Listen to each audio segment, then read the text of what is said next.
We're back with another week of football, and DraftKings Sportsbook is keeping us in on the NFL action with great offers every single game day. New customers can bet $5 and get $200 instantly in bonus bets. Throw $5 down on any of this week's epic matchups and walk away an instant winner. And DraftKings isn't stopping there. All customers can take advantage of 2 new offers every single game day this September. Football's more fun when you're in on the action. So download the app now and sign up with code HOOPS. New customers can bet just $5 to get $200 instantly in bonus bets. Only on the DraftKings Sportsbook app, an official sports betting partner of the NFL, with code HOOPS. That's HOOPS. The crown is yours. All right, welcome to Hoops Tonight here at The Volume. Happy Thursday, everybody. I hope all of you guys are having a great week so far. We are live on AMP, so if you're watching on YouTube or listening on the podcast feeds, don't forget that AMP is the very first place that you can get these shows. We're continuing our power rankings today, covering the Cleveland Cavaliers with a full season preview, and then I've got 2 mailbag questions, and then I want to kind of follow up on my Damian Lillard take from the other day. You guys know the drill. Before we get started, subscribe to our YouTube channel. Follow me on Twitter at _JasonLT. Don't forget about our podcast feed under Hoops Tonight. And I need mailbag questions, so drop those in the YouTube comments for us to hit at the end of our shows. All right, let's talk some basketball. So really quick, before I go up front, I don't know how this happened, but they got switched. I had the Knicks at 14 and the Cavs at 13. That should be reversed. I intended for the Knicks to be above the Cavs. So consider the Cavs at 14th on my list and consider the Knicks at 13. But I could care less about the order for all intents and purposes. I'd rather just dive into the teams and talk about some basketball. So let's do that today. So obviously the Cavs had a lot of roster turnover this summer, specifically designed to address their biggest roster weakness, which was shooting. But I want to take a second to differentiate between what was the biggest weakness on paper or in process during the regular season versus why they lost to the Knicks. Because I think they're very different. And I think that if you move only to address that big picture flaw and weakness, you could overlook the real reason why they were losing. And those reasons are reasons that are not going to go away just because you brought in some guys that can knock down some threes. Because here's the thing, shooting is definitely their biggest weakness in the big picture, but that's not why they lost to the Knicks. In fact, they made 37% of their catch and shoot threes in that series. That's perfectly fine. There were 9 playoff teams, 9 of the 16 teams that shot worse in their spot-up situations. The Cavs converted spot-up possessions in the Knicks series at 1.2 points per possession. That's not just good, that's off the charts good. That was the second best mark out of any of the 16 playoff teams last year. So hitting open guys and them not being able to make shots, that's not why you lost to the Knicks. Bringing in Max Strus and Georges Niang as guys that can make threes is not going to fix that problem. They lost this series in 5 games. 3 of the 4 losses didn't even involve a clutch situation. I mean, they couldn't even get it within 5 points with 5 minutes left. They got smacked. So why? Why did they get smacked? That's the important thing that needs to be diagnosed here. I had 3 main reasons that I put down, and I talked about all 3 of these during the series, but I actually went back and watched a bunch of the series this morning, and they stood out to me again. Now, reason number 1, by far the biggest reason why the Knicks kicked the Cavs' ass last year, and I bet you Cavs fans can probably guess this, their bigs, Evan Mobley and Jarrett Allen, got their ass kicked.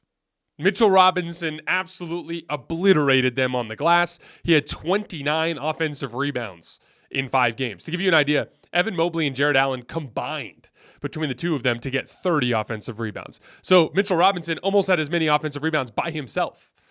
And then as I predicted before the series, Evan Mobley struggled a little bit with the physicality of Julius Randle because he's just so much bigger than him that he can dislodge him when he beats him to spots.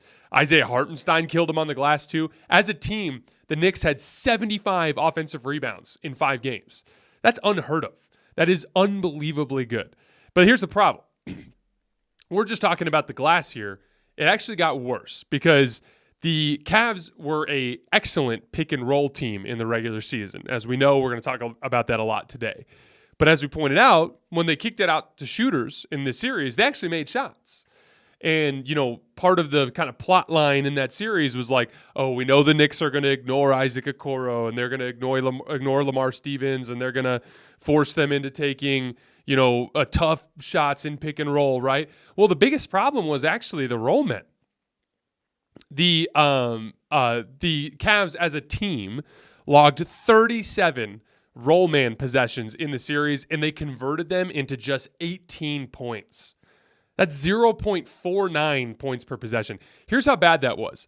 12 of the 16 playoff teams last year were over a point per possession in roll man possessions. Minnesota, Brooklyn, and the Clippers were the only three teams that were below a point, and all three of them were over 0.75 points, so over 3/4 of a point. The Cavs were less than a half of a point.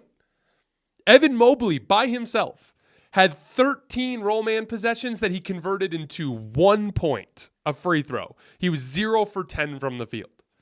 And this is where the actual kind of organization of the team got screwed up. Because what was happening is Julius Randle's guarding Evan Mobley. You run a pick and roll with Darius Garland or Donovan Mitchell. Julius Randle is showing high to stop the pull-up jump shot. And so the slip is wide open. And they're throwing that pass over the top to Evan Mobley, who's catching the ball wide open in the middle of the floor. And every single time, you've got Jared Allen standing there in the dunker spot ready to go up. Mitchell Robinson would just hang back and kind of bait Evan Mobley into coming into him. And then as he would jump, he would time it perfectly, meet him up top, and force him into a tough floater over the top, which he literally could not make. He too frequently missed that lob pass to Jared Allen or couldn't figure out a way to bait Mitchell Robinson into committing so that he could make that pass. And then when they would dig down from the weak side, too often he missed the kick-out pass. So the math from there is pretty simple. You can put it together. So if you're allowing the other team to show high on ball screens, but not punishing them on the short roll, like literally not ever scoring in the short roll, then you're going to get killed in pick and roll offensively, right? Like you're going to take what was one of the most effective pick and roll offenses in the league in the regular season, and it's going to completely fall apart the way it did against the Knicks. And so that was the first big reason, and by far the biggest reason why they lost that series. Their bigs got their ass kicked on the offensive glass, and their bigs couldn't do enough to be a threat in pick and roll in the dunker spot and as a roll man. So that's reason number one. The other two reasons came down to the guards. Both Darius Garland and Donovan Mitchell, I thought, missed too many of those kick-out opportunities.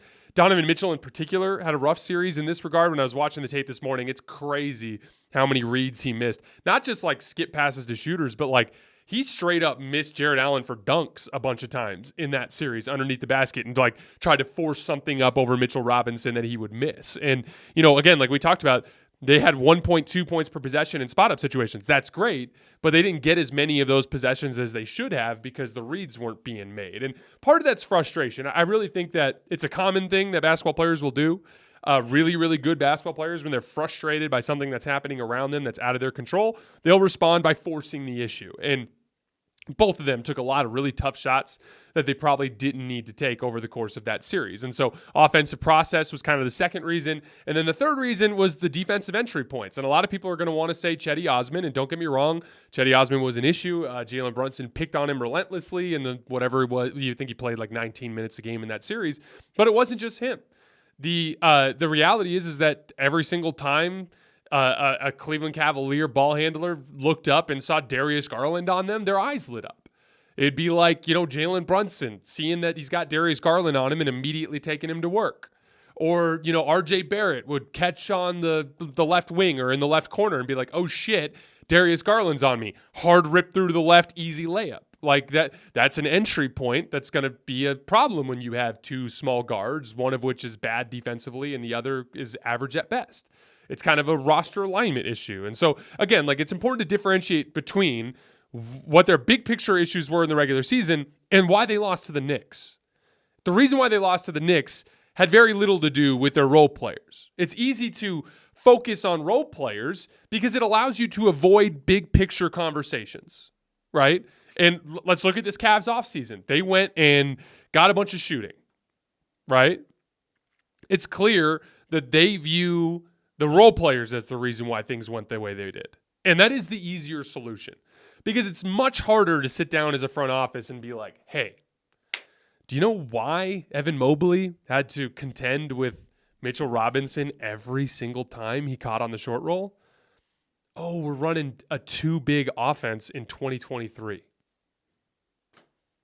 And for the record, they have to right now, right? Because Jared Allen is your only guy that can play starting center because Evan Mobley right now is a little too thin and not quite ready for that type of physical responsibility, right? And Evan Mobley is a limited offensive player at this point. Let's just put it straight up. So for the record, Evan Mobley was the very worst spot-up player in the entire NBA last year. There were 182 players who attempted at least 150 spot-up possessions last year. Evan Mobley scored 0.61 points per possession in those situations, which was dead last in that group. So at a low volume limit, 150 reps. Almost half the league had that many, 182 players. He was dead last. So you can't put him in the corner and have Jared Allen run screens because you don't have to guard him out there. And so as a result, you have to run this janky system or Evan Mobley setting the ball screens and he rolls hard to the rim and Jared Allen is waiting in the dunker spot and you hope Evan Mobley can make plays. Here's the problem. In the regular season, that works pretty well, but you run into a good playoff defense. And here's the thing. The Knicks were not even that good of a defense. I think they were 19th in defensive rating last year. Now it's about matchups because the Cavs are typically not a good spot-up team, even though they were in that series. And so Tom Thibodeau was allowed to and able to kind of pack the paint in a certain way. And yeah, maybe there's a matchup they could have caught somewhere along the way where they would have fared better in pick and roll. But I would argue if your intention is to get out of the Eastern Conference and have a chance to win the championship, you're not ever going to do that when you've got two guys on the floor that are non-threats offensively. And I'm a huge believer in Evan Mobley in the long run. I'm not trying to sit here and be super critical of Evan Mobley. He just finished his second season as a pro. But like now you're starting to see some of the imbalances, right? Because you have this system built around two small guards and two bigs. That's another big picture question that you'd have to have. Are you going to sit down in the front office and be like, is it a good idea to have our two best shot creators, the two guys we lean on most offensively that we have to play together a lot, be two small guards, one of which is a bad defender and the other is average at best and most of the time bad? Like that's a tough conversation. Because how do those conversations end? Those conversations end with, like, if we give Evan Mobley the center position, we're not going to be as good for a while as Evan Mobley learns how to play center in the NBA and has to bulk up, right? If we address the guard issue, then that means we have to trade one of them. And, like, that's a tough conversation to have. And so what ends up happening is instead it's like, hey, well, let's blame the role players. Let's blame Chetty Osman and Isaac Okoro, right? And so then you go out and you get Max Strus and Georges Niang and you run it back. But what's going to end up happening is you're going to be in the exact same predicament this summer or this coming summer when you get to April, May, June, when you have the exact same roster imbalances. Like ideally in the modern NBA, you want to have your roster dispersed among the three core star archetypes, right? Like you want some sort of shot creating guard that can run pick and roll and pick defenses apart. You want some sort of like power playmaking forward. And then you want a defensive anchor at the center position. And then slotted between those three spots, you want versatile, like a versatile guard and a versatile forward that can defend and can shoot and play off the ball. That's ideally how you want to orient a team. The only teams that get away with not following that structure are teams that have all-time great offensive unicorns. Like, yeah, if you've got Steph Curry or Nikola Jokic, you might be able to get away with a little bit of a funky lineup, right? Like, Jokic is the first, the Denver Nuggets are the first team to win the title without a dominant defensive front court. Yeah, that's true. But they've got Nikola Jokic, potentially the best offensive player of all time when it's all said and done. Like, that's the potential he has. It's like, okay, the Warriors, they won with small ball. Yeah, you're right. But they've got Steph freaking Curry. And again, like Donovan Mitchell and Darius Garland are really good players. They're not Steph Curry and they're not Nikola Jokic. And so when you run into roster imbalances and you don't have the superhuman offensive production that allows you to kind of like mitigate some of those issues, you're going to run into problems. You don't have like your best athletic forward is Evan Mobley, who right now is several seasons away from being ready offensively to be a perimeter player. And more than likely, in a perfect world, operates as like a Kevin Garnett-esque center for you, ideally, in the long run, right? So that means you need a forward. Who's your dynamic forward? You don't have one. So you're running 2 bigs and 2 small guards. And yeah, you can. JB Bickerstaff has done an amazing job getting these dudes to play hard. We're going to talk about their defense in a little bit. They did a lot of things really well defensively last year. They were the best defense in the league. You can fake it in the regular season a certain amount. That's been a big theme on this show. We just talked about it in the Knicks show yesterday. Like, yeah, you can get away with a lot in the regular season. How many times are we going to see a Cavs, a Knicks, or not, Cavs, a Kings, or a Memphis Grizzlies team win a shit ton of regular season games and then lose to a middle-of-the-pack veteran team? Like, we've seen this too many times. You can't be swayed by regular season results. Now, unless you have a different end game in mind. If your goal is to win 50 regular season games every year and just be interesting while you lose in the first or second round, then by all means, this is the way to go. But if that's the case, then like, why did you trade for Donovan Mitchell then? Because he's on a different timeline. He's a little bit older, right? By the time Evan Mobley enters his prime, Donovan Mitchell could be 30 and not be the same athlete that he is now. So like, that's where I struggle to understand like the kind of like big picture direction that this is going. The big picture discussions are we oriented properly? And the answer to that is probably no. But those conversations are really hard to have for Kobe Altman in that front office. And so instead they target off-ball players, which they did. And so again, for the purpose of this preview, we're going to focus on what they are and what they're going to be. But I do think it's important to acknowledge that they did not lose because of their role players. They lost because the Mitchell, Garland, Allen, Mobley quad, whatever you want to call it, that foursome is misaligned on the same basketball team. You've got 2 dominant pick and roll players playing the hardest brand of pick and roll you could possibly play, which is the rim protector sitting right under the rim and doesn't even have to play drop coverage.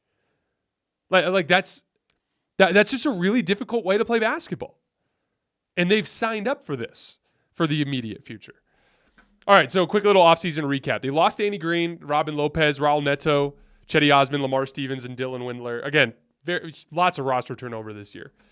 They added shooting. Again, they were 20th in the regular season in spot-up efficiency last year. It was a significant problem during the regular season. They went out and got several good shooters. Max Strus, he was a lights-out spot-up guy last year, 1.18 points per possession on 350 reps. Remember that 182 player spot up list that I said that Evan Mobley was dead last on? Max was 31st on that list, so much higher on that list. And if you trim it down to the high volume guys, there were 16 players in the league who got at least 350 spot up looks. Max was second on that list. So among the high volume spot up guys, there were 16 of them. He finished second. That's significant. And I think he's a really good fit defensively. He's 6'5", 215 pounds. He's got good size. He competes and he'll help you with the dirty work. Georges Niang, even more efficient in spot-up situations than Max Strus, 1.20 points per possession. He shot 62% in effective field goal percentage on catch-and-shoot jumpers, 71% when he's unguarded. He's one of the few, cannot leave him open guys that we have in the league. And what I really like about that, too, is both of those shooters kind of play different positions. Those are, Niang kind of slots as a 4 next to a rim-protecting 5, and Max Strus kind of ideally operates as a 2 or a 3, right? And so that kind of makes sense in terms of the alignment. And now the Cavs are going to be able to throw out lineups where they have Darius Garland and Karis LeVert with Max Strus, Georges Niang, and Jared Allen. They're going to have some flexibility to run lineups like that, which they did not last year because they simply did not have the shooting. And that's where it gets exciting because now you're talking about legitimately running spread pick and roll with 3 great shooters off the ball that you can't leave open so that Darius Garland has the room to really work downhill. Even when they ran one big lineups last year, they just didn't have the shooting to properly really generate the spacing lanes that they needed. They also drafted Emily Bates, went in the second round, and so kind of went under the radar, but he played really well at Summer League. Very, very good shooter. Got a lot of other limitations. He's super, super thin. Obviously, he's got to learn how to play off the ball. He does most of his work on the ball. But in the long run, I think he's an interesting option as somebody who could potentially be that kind of swing forward if he learns how to do the dirty work and learns how to play off the ball. I don't think he's going to play much this year, but he's an interesting pickup. They also added Damian Jones, who's a decent backup center. I covered him with the Lakers. Nothing exceptional there, but he's a fine backup option. Tristan Thompson, another backup big. He played very sparingly for the Lakers at the end of the Nuggets series and had some moments, but again, just a backup big. Ty Jerome, a backup ball handler from the Golden State Warriors last year. I actually really like this pickup. He ran 169 pick and rolls last year, leading to 186 points. That was in the 88th percentile. He's got a really nice pull-up three-point shot and a really nice floater. He's got he made 52% of his floaters last year. Nice high arc on it. You can get it over rim protectors. I actually think he makes a lot of sense as a backup shot creator on this particular team. I'm actually shocked he didn't play more than he did for the Warriors. But again, they were kind of guard heavy. But he had some moments when Steph was out with injury for the Warriors. I actually like that pickup a lot, and I think Cavs fans are going to like him. So again, if we picked the direction that they could go, which is fundamentally alter the structure of the team or fix the role player shooting issue, accepting that we chose to fix the role player shooting issue, they did a good job. They did a good job addressing that issue. I thought they picked up some good shooting at good value. I liked that summer for the Cavs from that standpoint. Depth chart. At guard, Darius Garland, Donovan Mitchell, Karis LeVert, and Ty Jerome. At forward, Evan Mobley, Max Strus. I'm kind of considering him forward here, although he could be technically considered a guard. Isaac Okoro, Georges Niang, Dean Wade, and Emily Bates. I actually think Emily Bates has a decent chance to make the opening day roster. We'll see. The bigs, Jarrett Allen, Damian Jones, and Tristan Thompson. And obviously, Evan Mobley is capable of playing some backup big as well. On offense, this is a pick and roll team. The vast majority of Cavs offensive possessions will involve a ball screen. They ran 40 pick and rolls per game last year, which was the sixth most in the NBA. They scored 1.04 points per possession in a pick and roll last year, which was seventh most in the NBA. Now, you got to remember, that's with all of those misalignment issues that I was talking about, which is why I've been pushing so much for this, because just imagine a universe where Donovan Mitchell is able to run this many pick and rolls in true 4-out, 1-in spacing with a good roll man. Like, it could be really dynamic if that were to happen. The Cavs do a much better job than most teams at complicating their pick and roll. And remember, we talked about this yesterday, but complications are just like actions you run to get into a pick and roll or actions that you run during pick and roll to keep things busy, right? So it occupies defenders and makes the point of attack job harder. So they'll run like a dribble handoff flowing into a pick and roll. So like a pistol action, for instance. Again, making those two defensive guards either navigate a switch or fight through a screen before they flow into the pick and roll. They'll run Karis LeVert off of a couple of wide pin downs, like a double wide screen, and then he'll come up and then immediately flow into a pick and roll off of the second screener, right? Or Darius Garland's really good at like this give and go thing where he'll kind of dribble up the left side of the floor and Jarrett Allen or Evan Mobley will come up to set the screen, and instead of like dribbling into it, he'll like look over to the left and like throw a high post entry and then just sprint off like a dribble handoff. Then as soon as he gets a dribble handoff, he'll rip back to the left and Evan Mobley will reverse the screen and he'll come off towards the left side. Like, they do a nice job of making it so it's not just stagnant, dribble the ball up the floor and run pick and roll type of offense. And I credit JB Bickerstaff for that. And I really think it's one of the biggest areas for opportunity in offense around the NBA is like, we've almost become a little bit too brute force, especially during the regular season, and I'd like to see more teams do that. But the Cavs do a really nice job. Donovan Mitchell was awesome in pick and roll last year, 1.10 points per possession. Remember our high-volume pick and roll list? There were 15 players in the league who ran at least 1,000. Donovan Mitchell came in third on that list, so he was one of the best. Darius Garland was a level below that, 1.03 points per possession. He was 11th in our high-volume pick and roll list.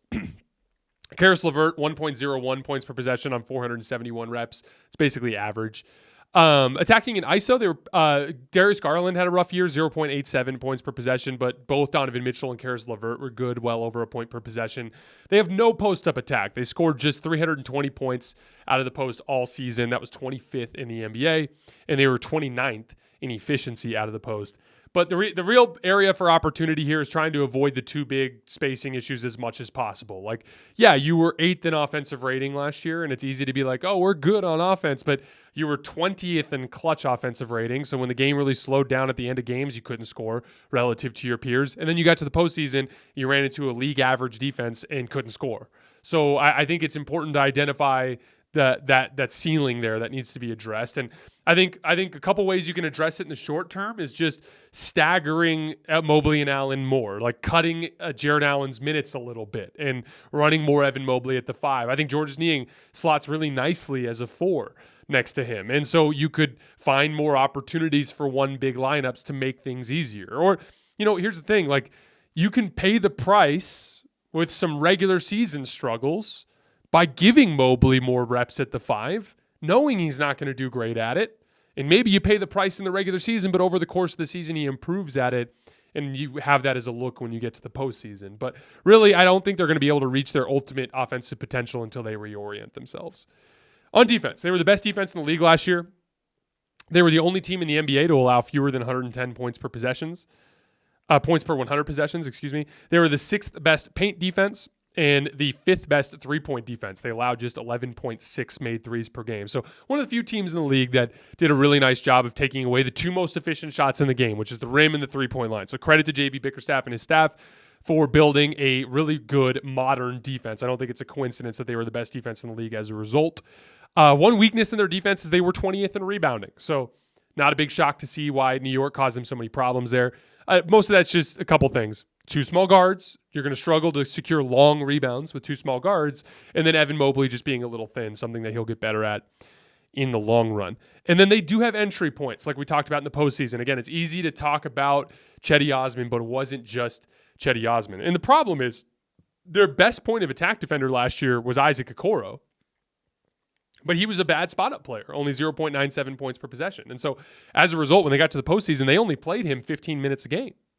And so they had to play a lot more Cedi Osman, and he did get attacked a lot. But again, it's not just him. It's also the Darius Garland issue. Donovan Mitchell doesn't so much get picked on because he's a great athlete, but he does struggle just in terms of his overall defensive awareness. I do think Max Strus is going to help here, though. I think Max Strus is a better combination of like offensive threat and defensive capable point of attack defender.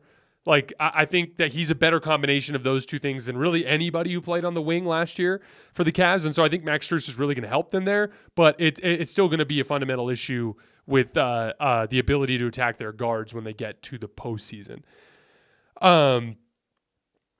So again, like accepting the simple fact that the Cavs front office probably will not move off of the Garland, Mitchell, Mobley, Allen core for at least one more season, if not more, that leaves us with 2 harsh truths about the Cavs defense. Like, Darius Garland and Donovan Mitchell have to find a way to hold up defensively, and Evan Mobley and Jared Allen have to find a way to hold up on the glass. They're just going to have to if they're going to have any chance to reach their ultimate potential. For this season, I expect the Cavs to finish around the 4 or 5 spot again and to lose in the first round unless they catch a really favorable matchup. I really think this team has some defense or some playoff flaws that are going to be difficult to overcome in the short term.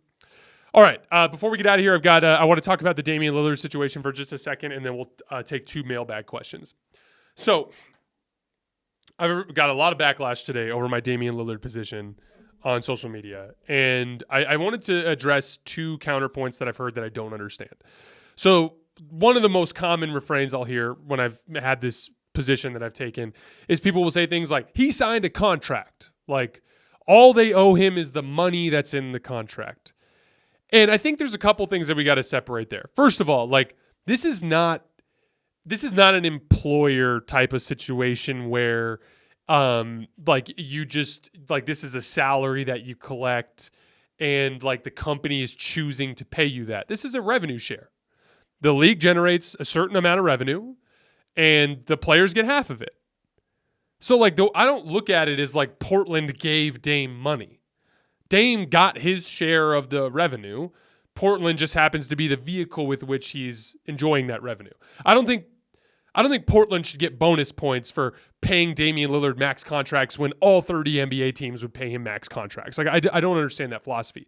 Also, the second side of that is like people will say things like he signed a contract If he wanted to leave, why doesn't he just not sign the contract, become a free agent, and then go sign wherever he wants?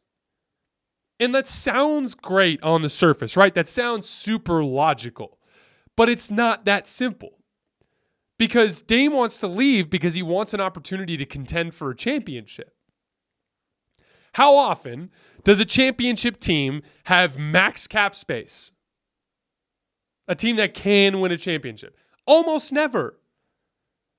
One of the few times it happened recently was in 2016, and it literally generated the greatest team ever assembled. Who were the teams with cap space this summer? The San Antonio Spurs and the Houston Rockets. So yeah, Dame should have gotten out of his contract so he can sign with one of the worst teams in the league? Cap space is not very valuable anymore because stars don't sign in free agency through that method. So as a result, if Dame wants to, at this phase in his career, go to Miami, this is the only way. If you are an NBA star and you want to go play for one of the 10 best teams in the league, the only way you can do it is sign a long-term deal with your team and request a trade. So again, it sounds great to be like, don't sign the deal. You could be a free agent. You signed up for this. You took away your own freedom. No. He just made a decision based on the way the league works. He wanted to go to Miami. His only way to get there was to stay with Portland and request a trade. Like, let's not, like, there are takes that I appreciate and I understand. But, like, that one I really struggle with. I don't get it. Like, every star that has changed teams over the last 5 years, it's been through trades. Like, that's just how it's done these days. I wish I had I mean, we can argue about the system all we want, but this is what the system is. The second thing I don't understand is when they say they owe it to the fans. And, like, again, I'm not trying to shit on Portland fans here. That's not what I'm trying to do. I'm trying to point out the dichotomy, or the reality of the situation, I should say. There is a three-way relationship here. It's not just I should say it's a four-way relationship. There's the revenue is being split between the players and the owners, right?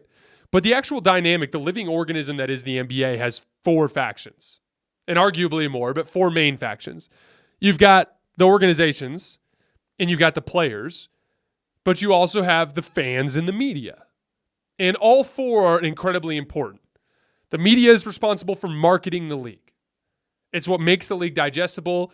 Like these media companies, from the big guys at ESPN to the smaller media companies like The Volume to the individual team-specific podcast out there, all down the line, to the beat writers, to the former players that just talk big picture stuff with their buddies on a couch somewhere. All of that helps market the league, which helps everybody. It helps the owners make money. It helps the players make money. It helps members of the media make money. That's that, right? Then there's the fans. And their trade-off is simple. They get a entertainment product, and they get to root for their team, and we market to them, right? I shouldn't say we, but the advertisers do, right? So, like, that's the trade-off, right? It's like you get to see this game, but you have to watch these ads, right? Or if you want to watch your favorite team on League Pass, you've got to pay the NBA, right? Your League Pass subscription. But it's all intricately related. So, like, yeah, like does Portland owe it to the fans to do what's best for the franchise? Yes. But they also owe something to Dame.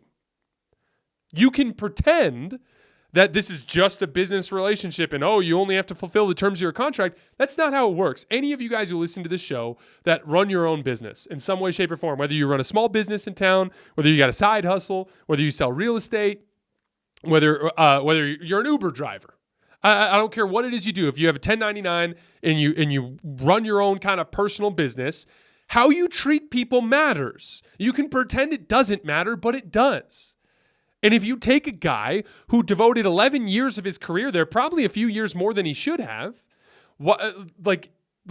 you do have to do right by him. And if you do wrong by him, that will come back to bite you. I firmly believe that. And so you've got to appease all parties involved.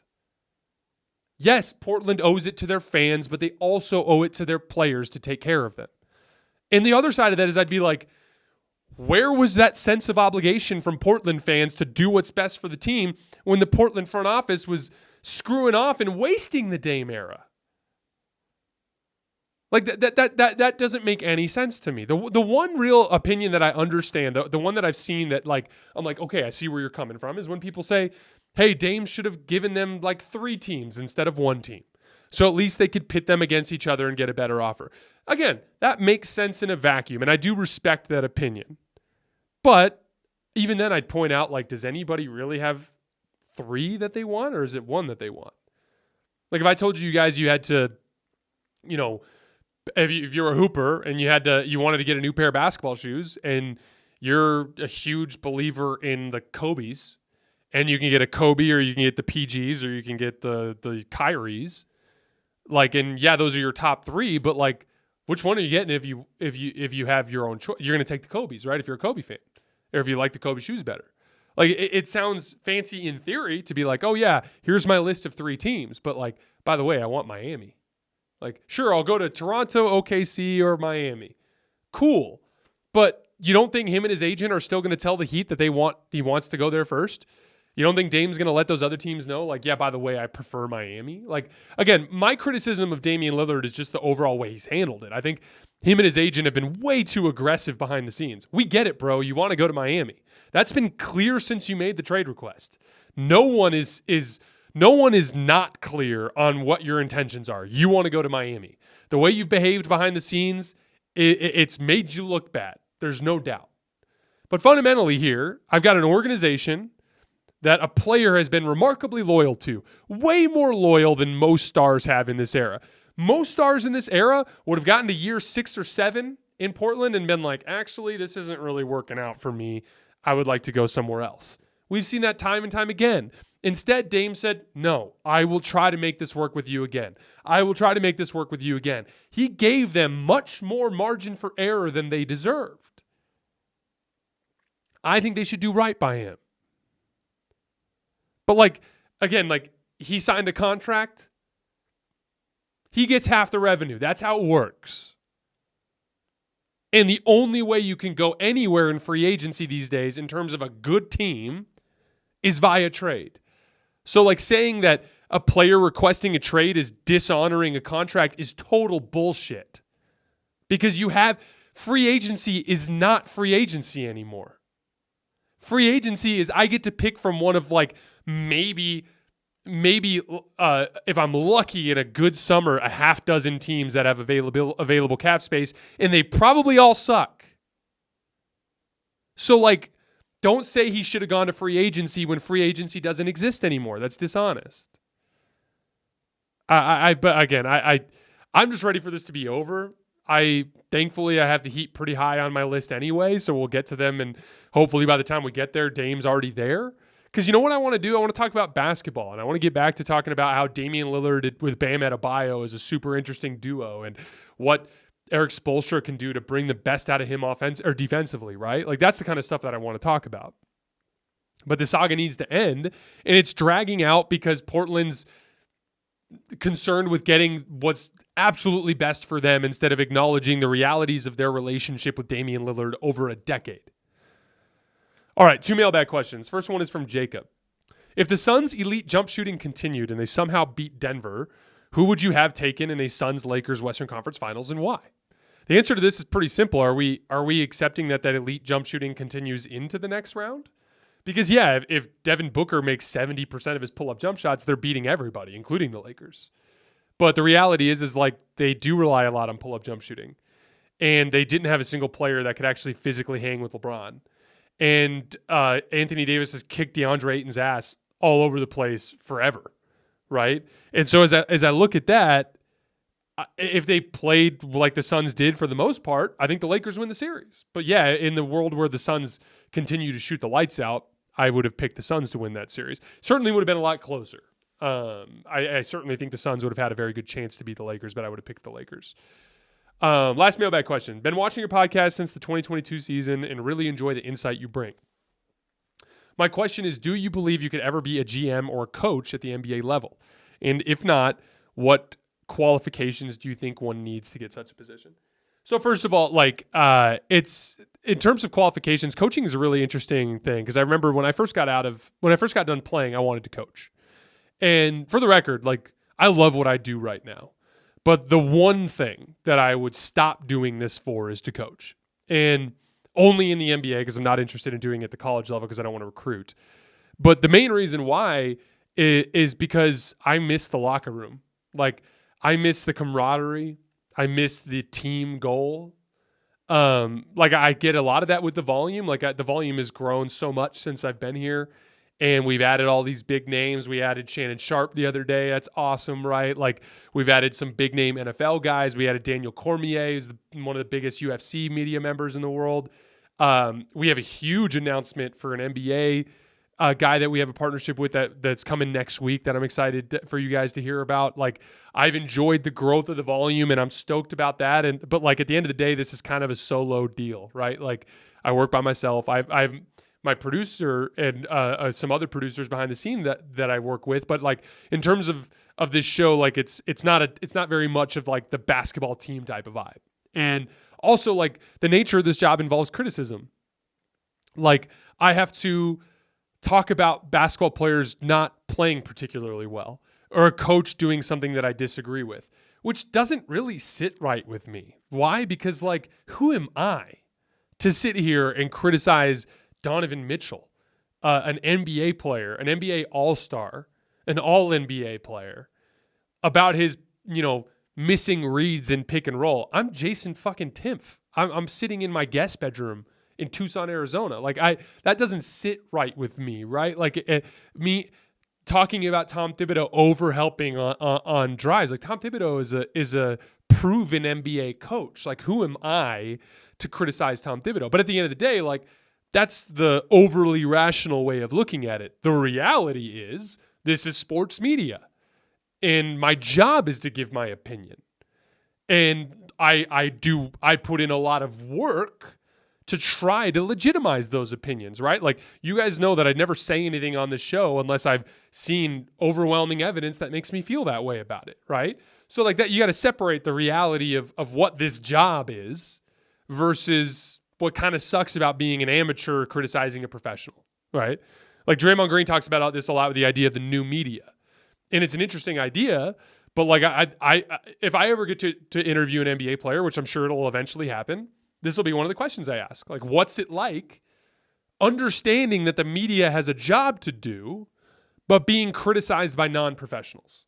What's that like? Because I'm curious. Because I know if I was a player, I'd be like, who the fuck is this guy? You know what I mean? I would be that guy if I was playing in the NBA, right? So it's a super, super interesting dynamic. And that's one of the drawbacks of this job that I don't particularly like. And so what's beautiful about working for a team is it's camaraderie. It's part of that ultimate goal. It's weaponizing my competitiveness towards trying to get the Larry O'Brien trophy versus doing what I do now, which is try to produce a successful NBA show, right? And obviously I'd love to do that.